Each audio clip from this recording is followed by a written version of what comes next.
নমস্কার, আমি পায়েল। আমি চলে এলাম আরেকটি রান্নার ভিডিও নিয়ে আপনাদের কাছে হাজির হলাম।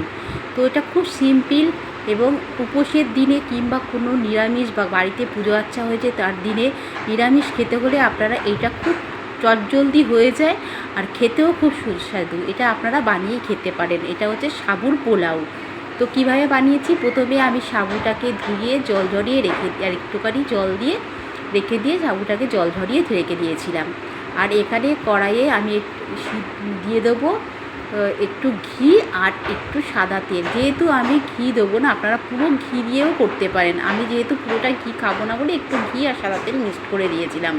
আর ওখানে রয়েছে গাজর, ছোটো ছোটো করে কেটে একটু সিদ্ধ করে রেখেছি, দুটো চেরা কাঁচা লঙ্কা আর তেজপাতা, আর দিয়ে দেবো গোটা গরম মশলার মধ্যে লবঙ্গ আর এলাচ আর কাজু কিশমিশ।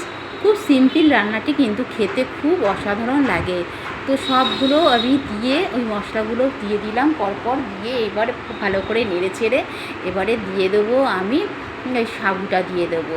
ওখানে দুটো তেজপাতা দিয়েছি, লবঙ্গ, কাজু বাদাম, কিশমিশ সব একটু জলে ভিজিয়ে রেখে দিয়েছিলাম, তুলে রেখে দিয়ে এবার ওটাকে দিয়ে দিয়েছি। দিয়ে দিলাম সাবুটা দিয়ে, এবার খুব ভালো করে নেড়ে ছেড়ে একটু নুন দিয়ে দেবো, স্বাদ অনুযায়ী নুন, আর দিয়ে দেবো মিষ্টি, আর দিয়ে দেবো দু তিনটে চেরা কাঁচা লঙ্কা দিয়ে দিয়েছিলাম একটু গন্ধের জন্য।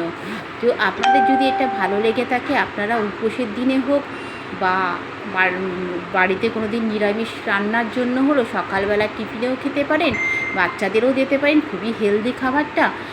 সকালে ব্রেকফাস্টেও এটা বানিয়ে খেতে পারেন, যেমন আমি ব্রেকফাস্টে বানিয়ে খেয়ে নিয়েছি।